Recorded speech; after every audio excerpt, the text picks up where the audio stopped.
we're making them bi-weekly events through 2021. We had a survey back in the last year, had some great feedback from the members as to the sorts of weekly events or bi-weekly events that they wanted. And one of the things we will be doing over coming weeks is upping the number of clients that come to these events. So we've already secured a number of very exciting, notable clients joining us, including the head of Google and so on. Not yet. Someone's not on mute. If you could put yourself on mute, it'd be terrific. Anyhow, once again, Ralph Mann, our in-house illustrator, will be basically illustrating today's event. For those that haven't got a chance to watch the follow-up video, all of it will be encapsulated in a single slide, which is fantastic. This will be recording the call, and then we're making that available afterwards on the Pimento video agency YouTube channel, where you'll find all of last year's events if you want to go and have a look at that. What's happened in the last few weeks since we last met? Well, I mean, the world has changed. Changed enormously, really, since we last got together before Christmas. And I really do believe there's plenty of reasons to be very positive and very hopeful about 21. We already have 2 and possibly 3 vaccines. We've also got a new president in the White House, or we will hopefully, fingers crossed, in 7 days' time. Brexit has been done, albeit we're learning from the implications of Brexit on an almost daily basis. And perhaps most importantly, Tottenham are still in 2 cups, including 1 final, and are contending for the Premiership. So all is good in the Knight household at the moment. In truth, I guess we all, as leaders of agencies and businesses, need to remain really positive and lead with conviction. And it's really important that we keep our families and all of our teams safe. So whatever we need to do, particularly as we can see the light at the end of the tunnel, it's important that we continue to basically support our team members, and in the case of Pimento, our membership and would-be members. As I say, I'm very excited about this year. I mean, I'm also want to share a couple of slides with you, if I may, this morning. So I'm just going to put this on screen, if I may. Just like that. Here we go. Okay. Hopefully you can all see that. I'll just go full screen on that. Let's have a look.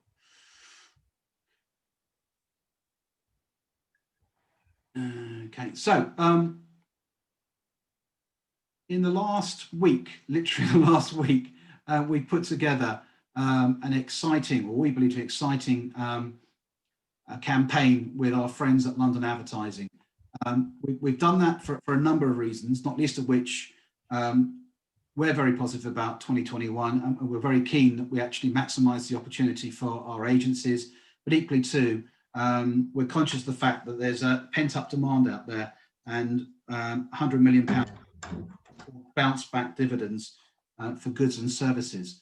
And actually clients, although times are tough for them at the moment, have the opportunity to take advantage of that. And we believe that they can benefit really from beginning to actually prepare themselves for hopefully what will be a strong Q2. So together with London and, as I say, 27 agencies, we have basically signed up to run a sale, January sale. I'm trying desperately to get this full screen, but for some reason it won't go there, but never mind. The sale will be across all areas of marketing communications. Pretty much we're covering pretty much every discipline, and it's available to new clients of any of the agencies that are participating. As I say, it's a campaign that was initiated by London Advertising, and they've been kind enough to extend it now across the board. If you go to the website, you'll be able to see the agencies that are participating and the T's and C's. So if you're genuinely interested in being part of this, it's a great way to draw up new business.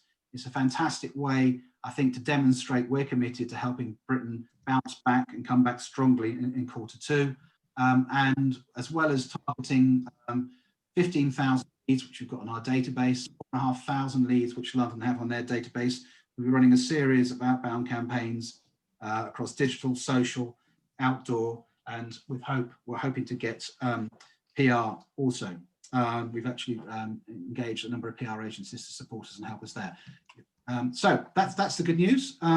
On other moments, I wanted to talk very quickly, if I may, just refer you to this. You may have seen or maybe a recipient over the Christmas period of our annual. Throughout last year, God bless him, Ralph was illustrating all of our events. We put together an annual which has gone out to the membership. You should receive that between Christmas and New Year. If you're not a member of Pimento, but you'd like to actually have a copy of that, please do let me know and I can send you a digital copy. But it really sort of charts all the really positive conversations we had across last year, all the interesting outtakes and anecdotes, and some of the key learnings as we move through what was a tumultuous event for all of us, really, from the early days back in March 19th, I think our first event, through just before Christmas.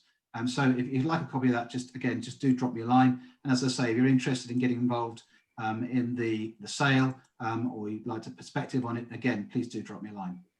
Okay, so let's get back to here and now, and let's talk about 2021. And really today is about actually recognizing that we have within Pimento a huge amount of brilliant talent when it comes to the business of new business. And we really wanted to celebrate that and share some insights with you today. So we put together what I regard as probably the strongest panel out there of new business experts, drawn from both the membership and outside of Pimento, to really give you some helpful tips and insights as to what you could be doing to make your business match fit for the new year. Some of this stuff may seem Janet and John to you, I suspect not. Some of the stuff is stuff that you know you should be doing and you're probably not doing. I'll just briefly describe who's on today's call, and I also want to share with you some slides which introduces a new concept on business development to you called Pimento Fuse.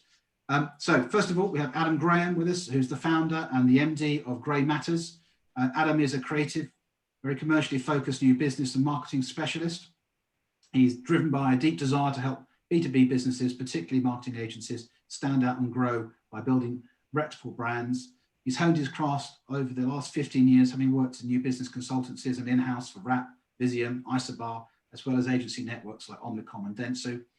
He's experienced in brand building, marketing and sales pipeline development, as well as running hundreds of successful multi-million pound pitches. He believes strongly that agency owners need to be braver and more honest to create authentic and differentiated brand stories so they can attract the right long-term clients. So it's great, as I say, to have Adam on board today. We've also been joined by founder, in fact, of Street Agency, Katie Street, who I think is well known to many of you. She's been the business host of a top 20 ranking marketing podcast from last year, Word on the Street. She's renowned in the industry for helping agencies attract and win new business with major brands. Katie's also been awarded by both the BD 100 and BEMA for her efforts in the world of agency business development and marketing. She co-chairs the new business peer support group at BEMA and mentors many agency groups and leaders across the Southeast through Silicon Southeast and also through BEMA. At Street, she creates and guides and implements new business marketing strategies for clients that include Summit Media, Tribal Worldwide, Keel, TCC, Box UK, and the Collaborative, as well as leading Street's own new business strategies for herself. So it's great to have Katie with us. Jason Horsman is the CEO and founder of Ampli. Jason spent the first 8 years of his career at McCann before he founded Godley Slater Prospect Relationship Management 15 years ago and grew it to be one of the most innovative B2B outsourced agencies in the UK, building successful data-powered lead generation programs, the likes of Npower, Sage, EE, Nestle, O2, and Briggs Equipment. In 2020, with the ambition to bring B2B into the 21st century and to fix the dominant leaks in the B2B sales funnel, he founded Ampli. Ampli products can be purchased as either a consultancy or outsourced solution, and they're currently developing an AI-powered data product with fellow Pimento member Third Foundation, which looks set to revolutionize how B2B organizations manage their sales prospecting. Katie Horvath and Lucy Snell are both joint founders of Cherry. Katie has over 25 years experience of working in marketing, design, comms and advertising with a particular specialism in international markets. Katie's career started as an in-house agency developer and then marketeer, moving into consultancy in 2002. Katie, as I say, co-founded Cherry with Lucy back in 2004, and she provides creative and marcoms clients with plug-in senior new business resource that has a relentless focus on delivering increased revenue. And for the last 7 years, she's also been acting as the in-house new business director for creative agency Arthur. Lucy, as I say, is a co-founder, and she's worked in the creative sector for 20 years, starting out recruiting businesses, developing for agencies, and then moving into new business and marketing consultancy. She's got extensive experience of targeting most senior most sectors of agencies across across the spectrum, she's worked, as I say, across a number of different categories with a number of different brands. In particular, Conrad Design, where she was there for 14 years, and for the last 3 years, she's been listed in the BD 100 as one of the UK's most influential business development leaders, recognising those leadership talents that she's got in change, in agency marketing and new business development. And finally, last but by no means least, we've got Patrick Wood with us today. Paddy, I think, will be known to many of you. He's been part of the Pimento network through his work at Smithfield for many years. He's newly installed as the head of Pimento Fuse, which is our new business arm, which I'm going to tell you about in a second. He's spent the last 20 years in advertising and marketing, covering a wide variety of roles. He's worked both client and agency side, in agencies, intermediaries and trade associations, building in-depth knowledge and insight into the industry. The last 10 years, he has worked with network independent agencies to build their marketing and new business capability in the UK and globally, successfully delivering growth and new client opportunities. So we've got the A team with us today. Molly, could you let the people who are in the waiting room in for me, please? There's a few, I think, loitering, trying to get in. Let me tell you a little bit about Pimento Fuse and why we've decided it's time to launch a product into this space, working with our new business specialists. A lot of agencies that I talk to, and a lot of the people who are prospective agencies of Pimento, all talk about the need, obviously, to drive more revenue through their business. They're all actively looking for growth.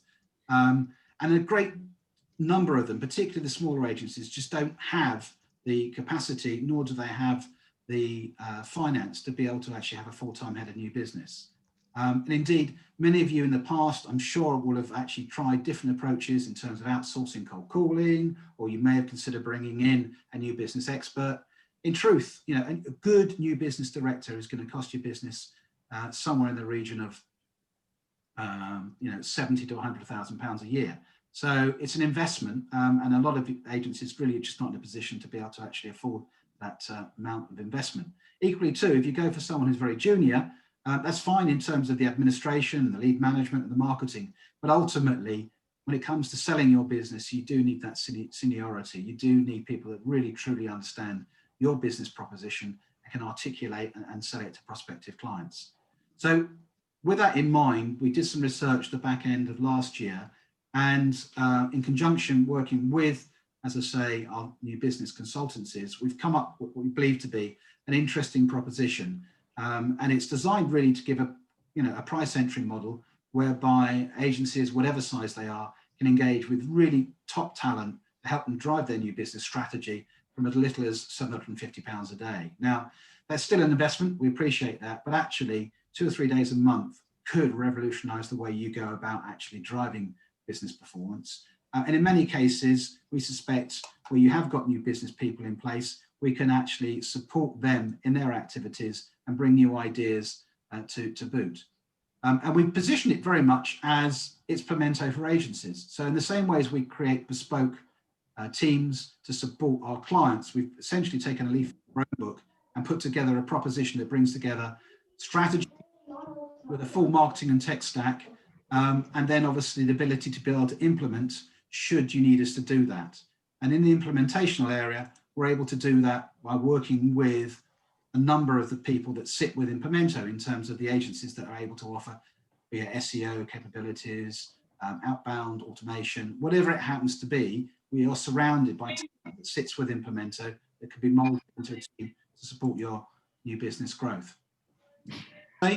The lineup includes Street, Cherry, Grey Matters, and under the leadership of Paddy, what we will be doing is obviously helping as many agencies in the network to grow in 2021, to maximise the new business opportunities they've got, and to ensure that they're using every tool and every part of the marketing that sits within Pimento to their advantage.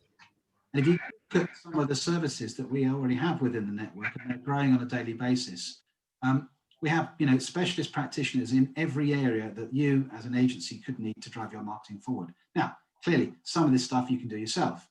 In other areas, it's good to know that there are people you can turn to.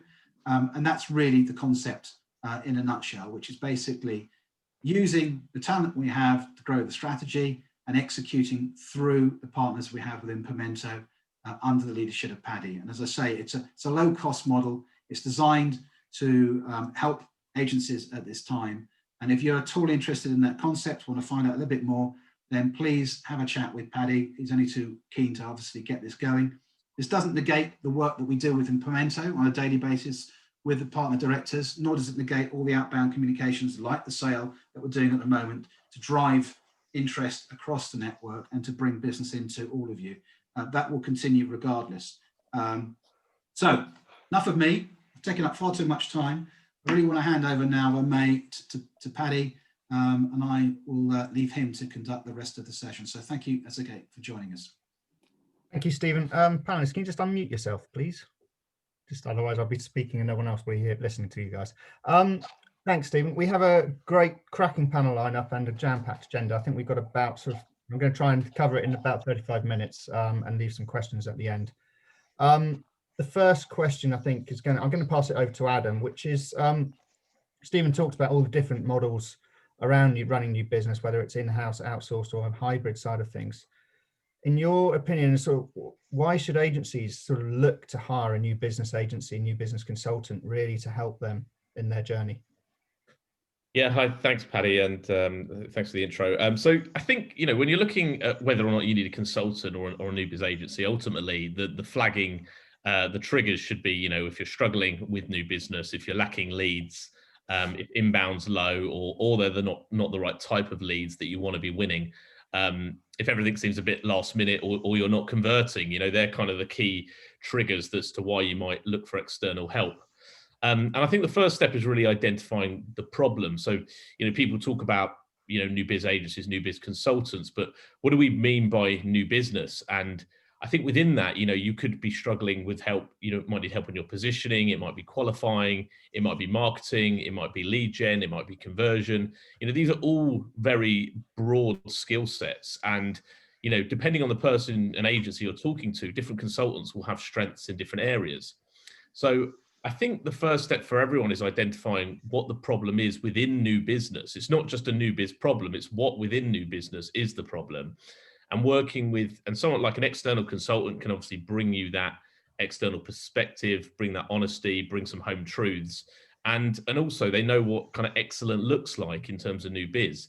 So I think that's really vital to work with them. And then in terms of delivering new business, I think it could be a hybrid, it could be in-house, it could be outsourced, it could be a bit of both, but it all depends on your objectives, how ambitious you are, it depends on your budgets, and it depends on your resources and the skills you've got in-house. So I think it's about tailoring the right solution around your business. And, any of the guys here can probably, within an hour's call, probably advise you on some of the things you need to think about and how to best to move forward.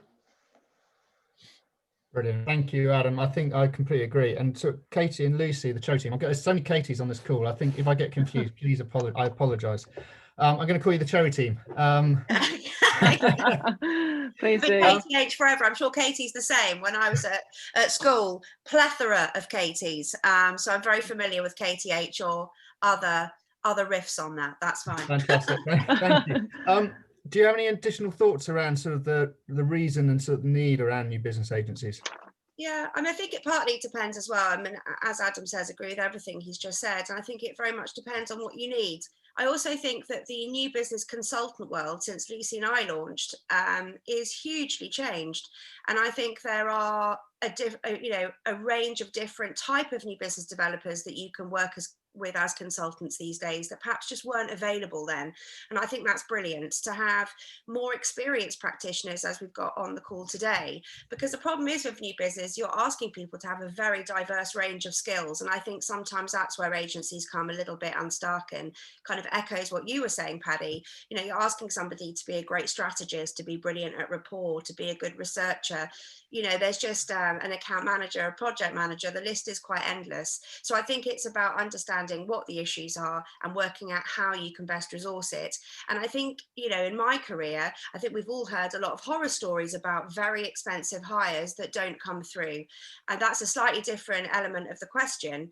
But I think that it's really about identifying what the needs are and then resourcing it in that way. I think the problem is sometimes is that somebody is in a role but might not be driving pipeline, and I think that's a real issue we all, you know, often come up against, is that sometimes when you're in-house and you're running pitches and you're doing creds, are you really able to focus on keeping your pipeline going? And in whatever guise, that's really essential, I think, to achieve really tangible, ongoing, consistent new business success. And by that I mean revenue from completely, you know, often cold channels. It's not the only aspect, but I think that's the area that can get a bit lost. Yeah. So I think there's great talent out there, and I think it's really good for agencies now, because I don't think there's technology, there's people, there's ways to access them, which was very different than when I started in new business. No, and I think it's definitely great, really helpful to have that sort of breadth and depth to give you that sort of ability to find what is your issue, and sort of actually when you speak to people you can start to understand that and unpick that a bit more and have a much better depth around that. Thank you, guys. Katie at Street, hello. Taking a different sort of approach now, moving forward, we know 2020 was a tough year, and sort of a lot of it, we actually most of it made it through. When we move into 2021, and what do you think is going to be different for 2021 for new business and within agencies, and sort of what are the opportunities to take advantage around that?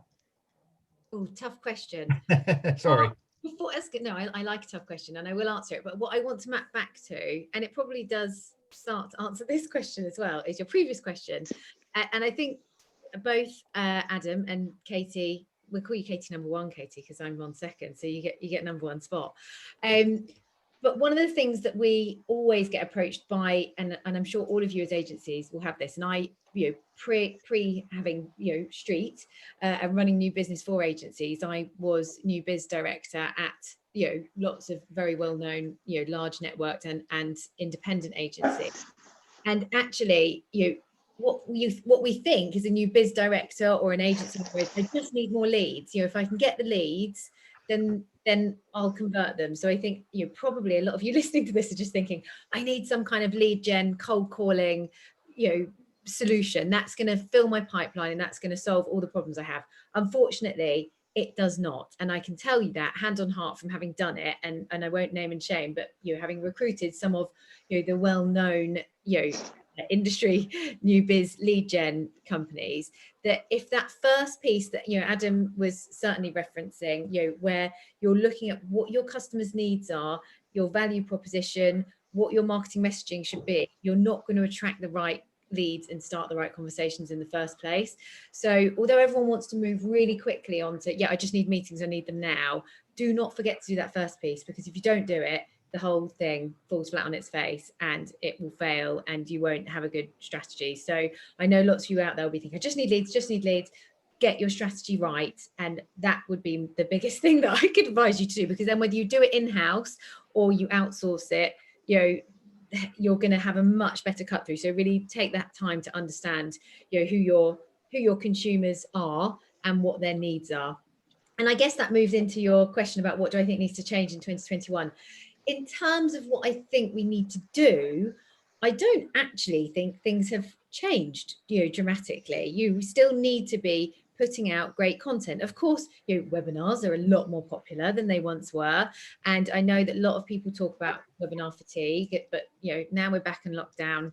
They are, and they have been, even before we were back in lockdown, still the most successful, you know, thing that we do. So we actually help our clients, find speakers, develop the story for the, for the webinar. We, brief all the speakers, we brief the internal teams, we put the whole things together. They are still the most successful lead generation tool that we have. And after every webinar that we do, we usually are booking meetings straight off the back of that. And there's lots of things that we do to do that.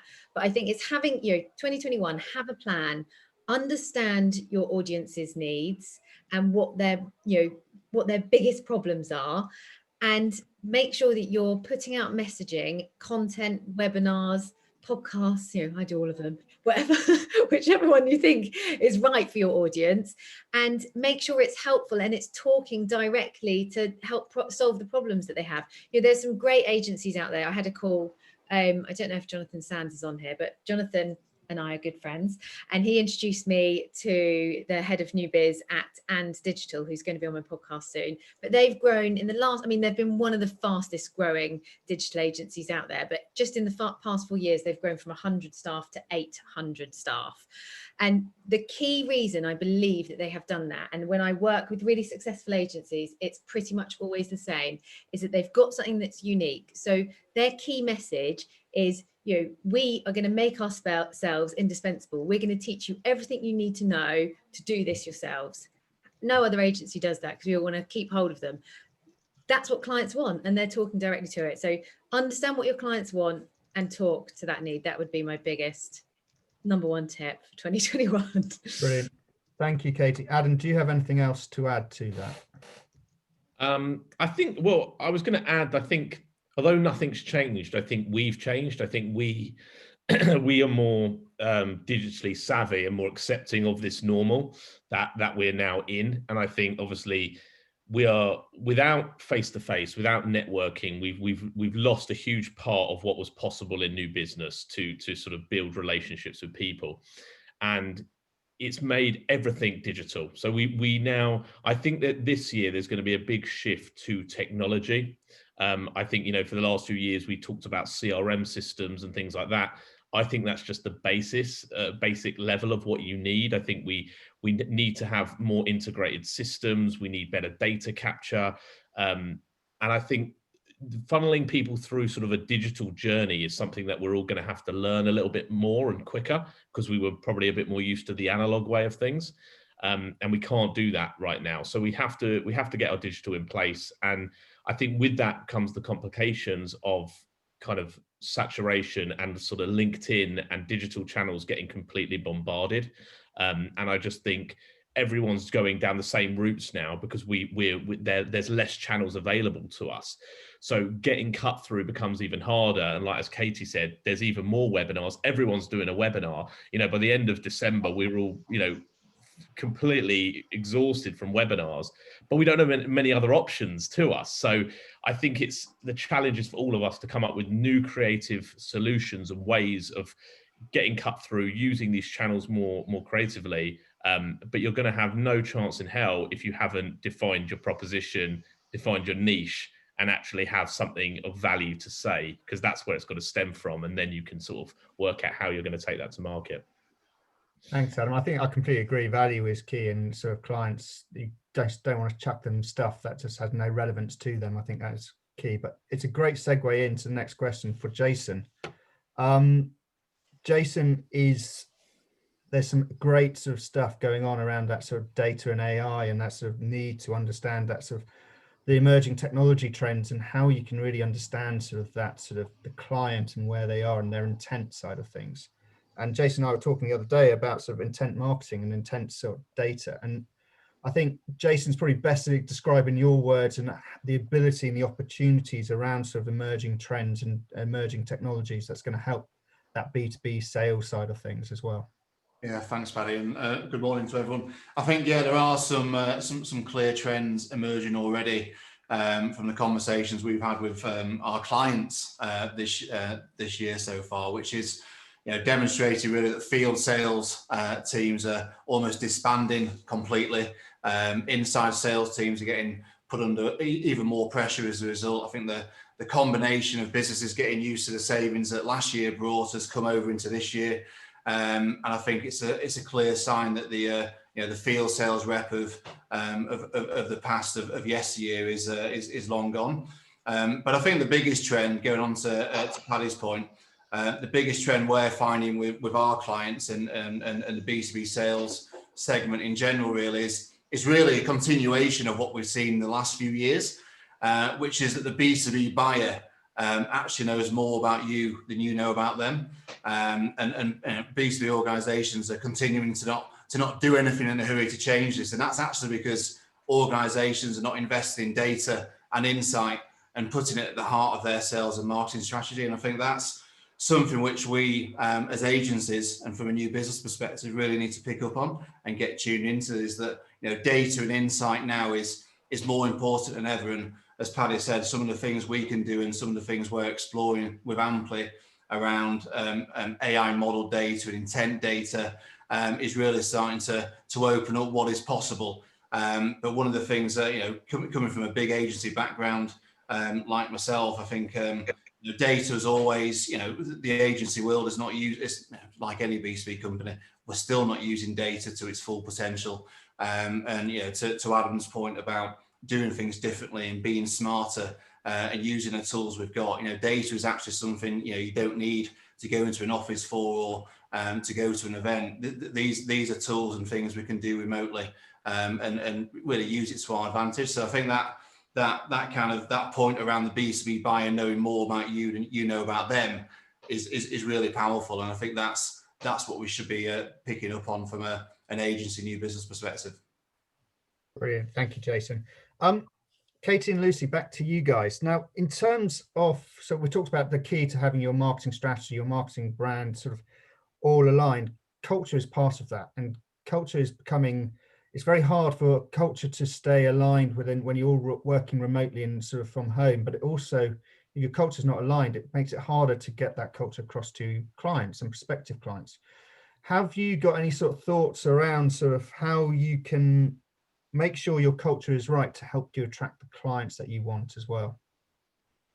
Yeah, I mean, I think that many agencies actually could work a lot harder on fostering a real new business culture. You know, so often I've worked with agencies and they've just kind of employed a new business person in-house, and that person has had to work in kind of complete silo to the rest of the team.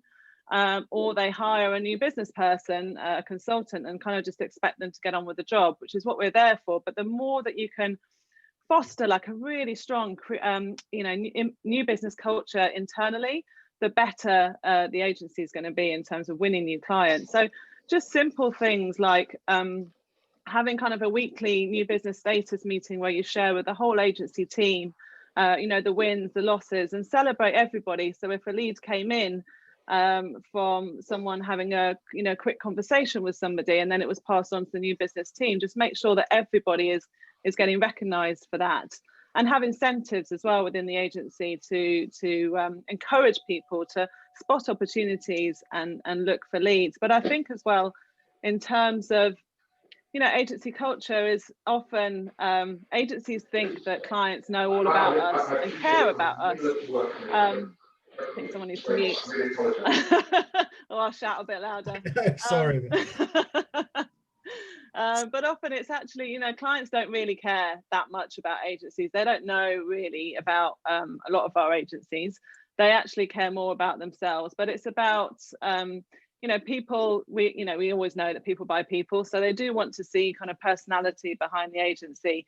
And you can bring that through, you know, through your website and through all of the content that you're producing. But, you know, you've got to have, you know, at the end of the day, I think agency culture kind of comes from the work that you do.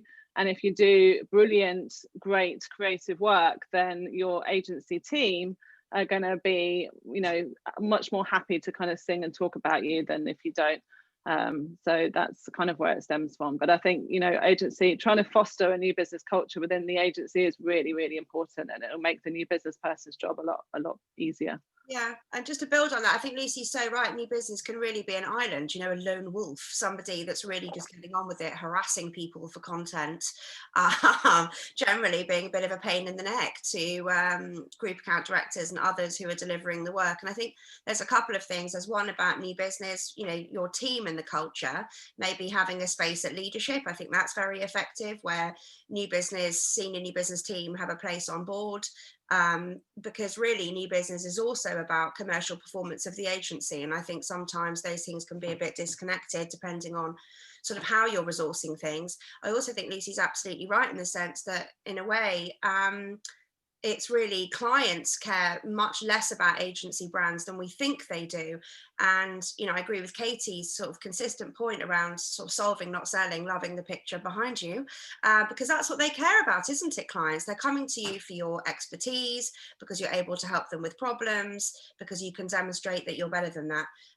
But new business growth is also about the new business element of your account teams, of agencies' account teams.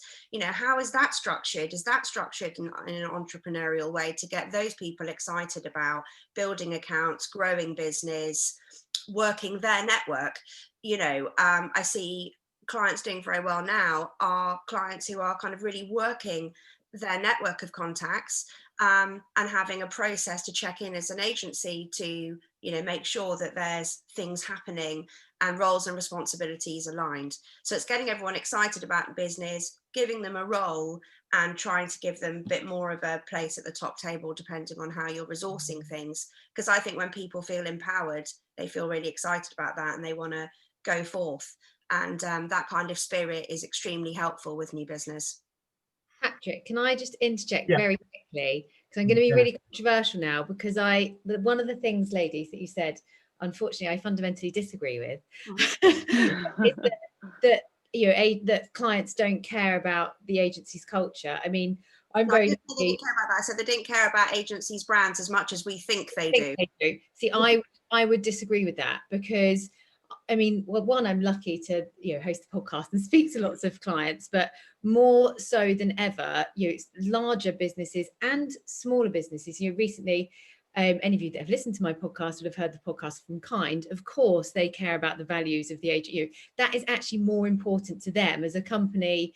Kind, if you don't know them, they make the lovely little like peanut nut bars, etc. But they will not work with an agency unless their values and their culture align with theirs. Same with Osprey, same with big brands like Vodafone. So I actually would disagree and say it is really important for you to have strong beliefs, culture, and show your values, because I think businesses, especially now in 2020 and 2021, they actually care more about that than they ever have.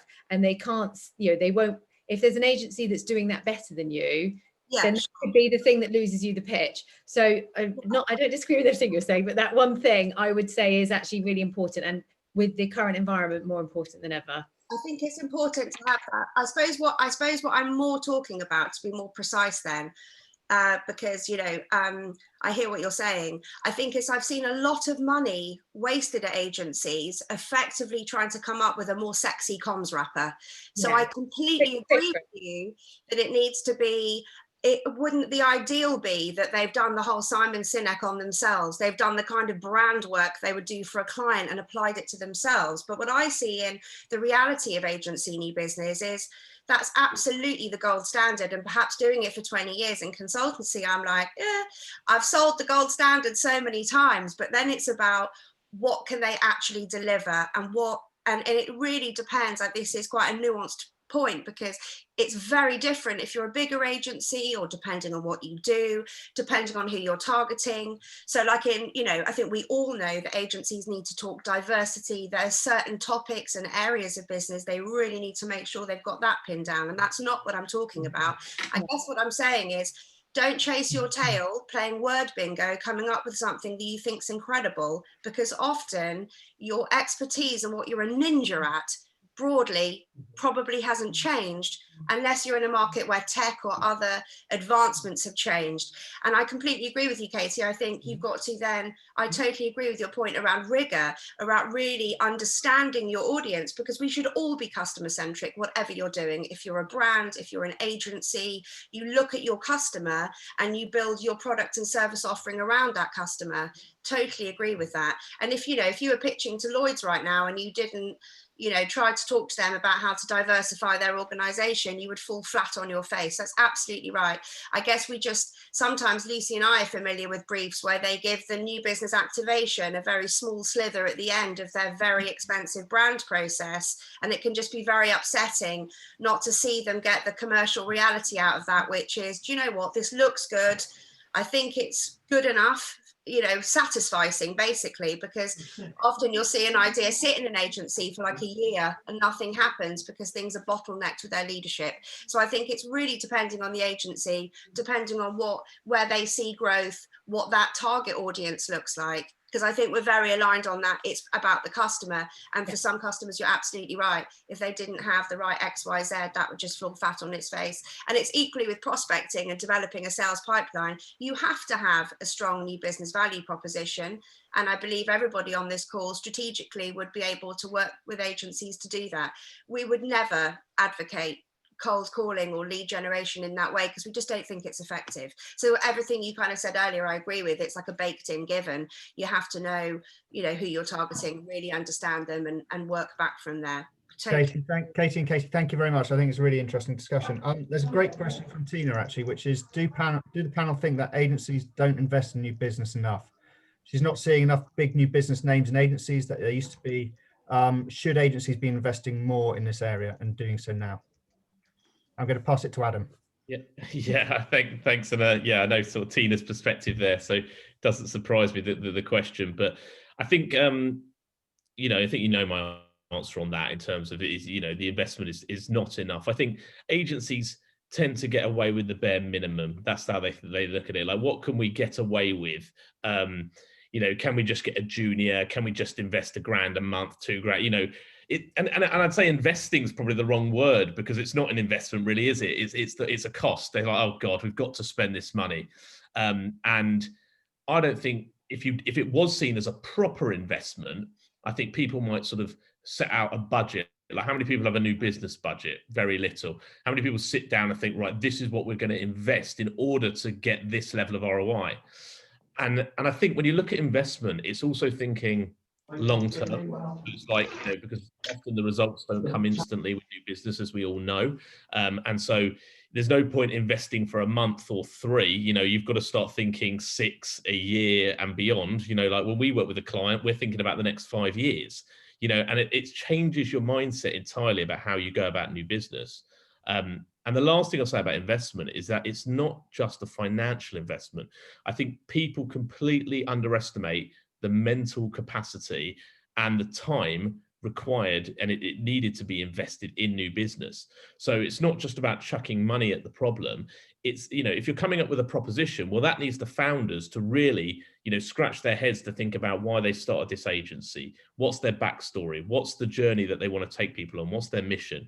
If you're doing the audience, well, that requires research that needs to go into that. It might have multiple stakeholders involved. And then when it gets into the execution, again, it's not just a case of, well, we've got our strategy, let it roll. These guys are going to roll it out. We don't have to get involved. You're the leader, the thought speaker of that agency. Who's going to do the big profile blog pieces? Who's going to be front and center in the pitch meetings? It's about, new business culture is that it's about properly investing in what needs to be done. And I just think that agencies look for the bare minimum, completely naive of what it actually requires. And the same old excuse is that we're too busy managing client accounts comes back time and time again. It's time management is so poor because they don't look at it. They'd rather be 100% busy on client accounts than 80% busy on client accounts and 20% busy on growing the business. They let that 20% go in a heartbeat because they see money and they go, great, let's take the money because that's going to pile into our cash flow in the next few months. Whereas if you always kept the 20%, then you'd have a consistent pipeline for years. it's like it's a weird like analogy that people don't see. You can't be busy all the time. You have to actually turn down client work to focus on your business as a client. You know, we put Grey Matters as a client. It's a client to us, you know, and that's about accountability. That's about time management. So yeah, that's my long rant about investment. Brilliant, Adam. Thank you very much. Tina, can I ask you to unmute yourself a second? I've got a quick question for you. Yeah, sure. Hi, everyone. Thanks, Adam. Great question. Great answer. Hi, everyone. Procurement guru. Most of you will know Tina. Tina, what is the state of the market at the moment in terms of client pitches and sort of new business out there at the moment? Well, we're only 10 days into this year. It's okay. It's okay. We have January is always quiet anyway. You know, clients are coming back. You know, some people didn't start back till this week. It's okay at the moment. It's not hasn't geared up yet, I don't think. I mean, you know, there are people saying it's going to be a busy year. I'm on the fence with that. I think, you know, I always go on about, you know, there's so many agencies around, and I think, you know, we saw a lot of that towards the end of last year, and a lot of that is positive. I think, you know, I put in the chat about Stephen's chat with Katie on the podcast, really worth a listen. I listened to it yesterday on my morning walk. So thank you both of you for insight for that. And I think, you know, there are a lot of new agencies, a lot of new agency models out there. So again, there is an oversupply. So I think, you know, exactly doing what you guys are saying, getting that cut through. And I've just been swapping some messages with Phil Lancaster. And, you know, we also, I think both of us feel quite strongly about engaging with CMOs, engaging with the C-suite. And I think that's going to be really key this year. So I think to answer your question, Paddy, it's okay. I'm seeing people, you know, aware of a couple of pictures where clients are doing it themselves. You know, you saw the Money Supermarket. I mean, I knew that was happening a few months ago. You know, and actually, you know, the Peter Duffy and Mel, whatever, have said, we don't want approaches. There's another 2 pitches that I'm aware of that clients are going on their own. So I think that for me is going to be quite interesting. It's not, you know, I don't always do lots of pitches, but I think I am starting already. I've seen a lot of clients going direct to agencies, which I think is really interesting for this call, and the agencies on this call, even more so having that engagement. And you need to have that engagement at a C-suite. Money Supermarket, Peter Duffy, he's ex EasyJet, ex Just Eat. He's put a list together, I bet. So I think that's one bit, and say apology, I've nicked that from Phil Lancaster, but I think it's really important to engage, look above the C-suite, and obviously procurement. You know, I would say that as well. I think, you know, working with obviously this great proposition, Pimento Fuse. I think, you know, when you are looking at your targeting, it's not just marketing. Obviously, digital is e-commerce people, but I think please make sure procurement are on there. And the higher you can go, the better. And I think that's what we're seeing. I think clients going direct. I think more C-suite engagement. And I think Adam's right. It's using that. I haven't really thought of that. Is like the digital relationship, isn't it? Because, you know, we're all missing our events and our lunches and our dinners, even though I used to moan about what time train do I get home. We are missing that interaction. So I think I love what Adam said in terms of, you know, looking at how you build that digital relationship. But C-suite for me is key. I think being unique. I think you've all said that, having that unique thing. I think it's going to be a bit quiet to begin with, and I'm hoping it'll start to ramp up. But it's a bit later than normal at the moment. So fingers crossed for everybody. You have a good year. Thank you, Tina. Actually taking that on, that digital sort of dynamic and digital relationship. So one of the things Pimento Fuse has is actually, and around the data side of things, is we have a professional services partner called Ramped Up, who gives us access to 530 million sort of contacts across the globe. So I've just been disturbed by my daughter. Beauty of home learning. So if you want to find out more about Ramped Up, they are going to be on the professional services brochure we've got going out, but also give us a call and I can talk through it in more detail. But talking about that digital dynamic and digital relationship, chemistry is a key part of that. And how do you do that digitally? I'm going to pass this to Katie Street. Cool. So I was actually just answering a similar question about the data platforms typing away, which sorry if you all heard that. I mean, at Street, we use a lot of different data platforms. So the obvious ones, Alf and Winmo, which Adam's just written about. And of course, there's Pearl Finders, Ramped Up, as you've mentioned. But I think for us, not all of our clients always want to access those top advertisers, and Alf and Winmo certainly obviously only give you the X thousand of the top ones, even if you're paying, you know, for the most premium package, which of course we do because we use it so much. So there are other things that you can do. There's obviously some really great platforms that you can use to integrate with LinkedIn, like Zopto, which enables you to use LinkedIn as outreach. But there's also great platforms that enable you to mine data from LinkedIn. So we often use, when we're looking to get, you know, not the top thousands of, not the most popular advertisers, Prospect.io and Lusher, and that actually enables us to go on, you know, their LinkedIn profile and pull their email addresses out. And it is all GDPR compliant, by the way. So we're not doing anything we're not allowed to do. GDPR rules are actually quite different and more laxed in the B2B world than they are in the B2C world. So it's, you know, all of these platforms obviously wouldn't be able to exist without without that. So yeah, we use those a lot. I think the other thing that I would say to map back to, you know, Adam's data comments earlier is, you know, the biggest change that we had as an agency last year was, you know, moving everything over to, you know, for all of our clients' campaigns to proper, you know, although we used to use marketing automation, much more sophisticated marketing automation platforms that enables, you know, there's no hiding for us. You know, we can see when we're leading our outreach, who's clicked on what, we're lead scoring all of our prospects.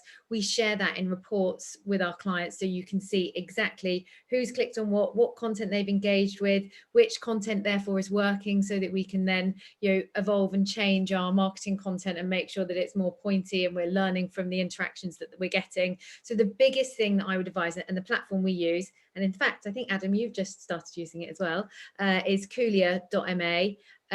They're actually coming on board as a sponsor of my podcast. We work really, really closely with them.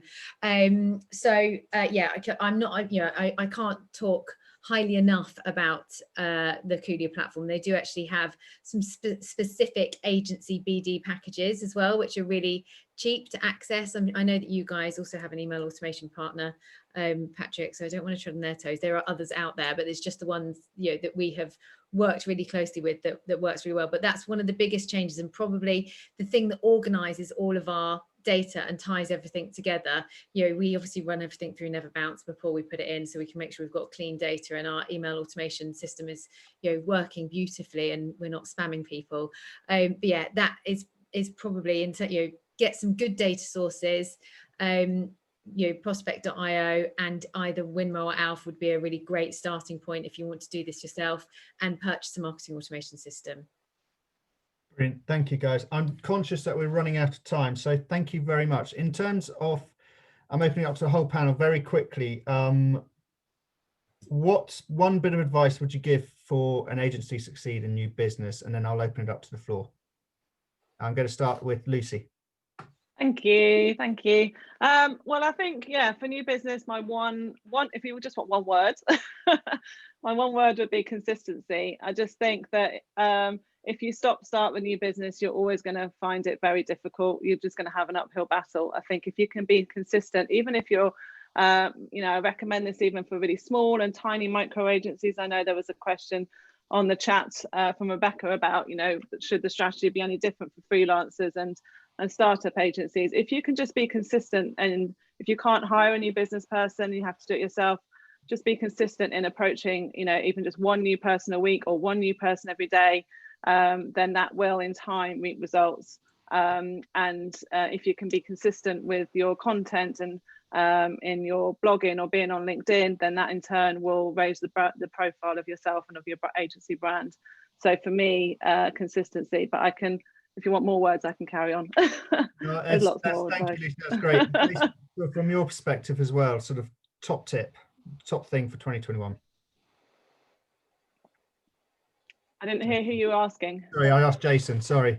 Yeah, for me, Paddy, it's your proposition. Proposition is king, and it needs constant evolution, constant work. I think you need to state what business problems you fix as an agency, rather than just simply selling your features and what you perceive the client's problem to be. And I think understanding the client's business challenges beyond what the marketing team is telling you, you know, getting into the sales and commercial teams, they've got a completely different view of life. So, you know, I think you need to understand and ensure your solutions are talking that commercial language, and diversify. I think that's the biggest thing. You can only diversify by collaborating with a wider network, which is, of course, what Pimento brings to all of us. Brilliant. Thank you, Jason. KT1. I mean, it's funny, isn't it? Because today reminds me how much detail there is about new business, how many different facets, how many different things to consider. And I probably agree with everything that everyone said. I think it's doing more homework, really understand your audience. Who are you targeting? What are their issues? How can you help them? How can you demonstrate you've helped others? What can you bring to the table? Use what you learn to craft more powerful new business campaigns, to build pipeline, and being useful to your clients and prospects and network. Activating your network is another big tip. I'm not just talking about people you've worked with recently. If every agency leader really got down their network of contacts and had a plan against it, I believe in 12 weeks they would have a really good looking pipeline. So there's a summary of my top tips. Thank you, Katie. And KTS. Oh gosh, well, Jason, you stole my favourite one, which is always making sure you understand the needs of your audience and value prop. But second to that, I guess what I was just talking about. My tip is do something. Don't do nothing. Try doing something. If you're not doing anything, you're not going to, it's not going to well, sometimes it will magically land on your door, but do something. So try something and 100% get yourself sorted. The world isn't going to be changing anytime soon. So get yourself sorted with a good data platform and or marketing automation platform.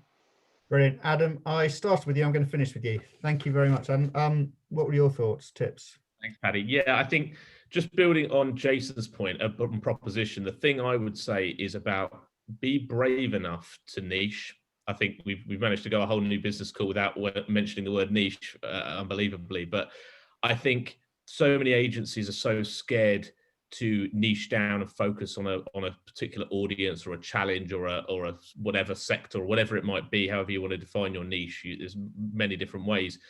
But I think people get scared because they think it's going to narrow their creativity. As humans, we're forced to, we like diversity, we like different challenges all the time. And I think Blair Enns has a great sort of analogy when in Win Without Pitching, the book he writes, and he sort of says, you walk into a room of lots of doors, and as humans, we want to open every door. We're so intrigued of what's behind it, and we think that by opening one door, we're going to neglect all the other doors. But I think the way to see niching is that you open that one door and there's another corridor with another 100 doors. And I think that's the thing. Once you get into a niche and once you specialize in a certain area, everything will expand. Your whole market will expand. Your conversion rates will increase.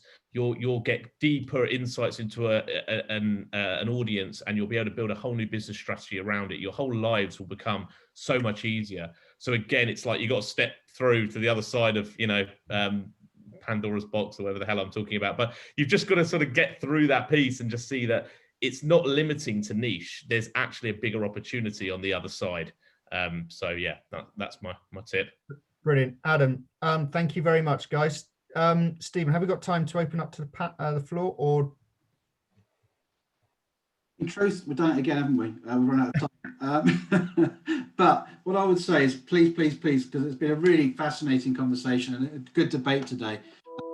Ask me any questions you've got. I will share the content afterwards. I will connect you also to all of the panel who've been with us today. Quick reminder, we have got a Pimento event coming up next week, the 5 p.m. club, which I think is Thursday, correct me if I'm not, it's been hosted by Fusion Unlimited, who are a performance marketing agency. We've got 60 people already registered for that. So those sessions are much more social. They're much more interactive than these sessions. They're designed really to be able to get members to meet members. So we have breakout rooms, and it's not obligatory, but we do encourage people to bring alcohol with them. So that's it for this week. We've got some great sessions coming up over the next few weeks. The next session will be on the 27th of this month, and it's with David Weldon. David Weldon, as many of you know, is the former main board director of RBS, who had responsibility for marketing. He was the CMO, as well as also head of communications. Possibly the most senior marketing bod in the land. Certainly fascinating guy, and should be very interesting. The week after that, we've got a session on the high street and how we can actually turn that around post lockdown. And then into next month, we've got Dr. Khalid talking on resilience training, and as I say, the managing director of Google with us. So lots to look forward to, always open to new ideas. And thank you very much indeed for everyone on the panel today. Thank you to everyone who joined us. Good start to the year. I think we had about 75 people at one point. So have a great day and get your business in, everyone. Thank you all very much. See you soon. Thanks, everyone. Cheers. Bye. Bye-bye.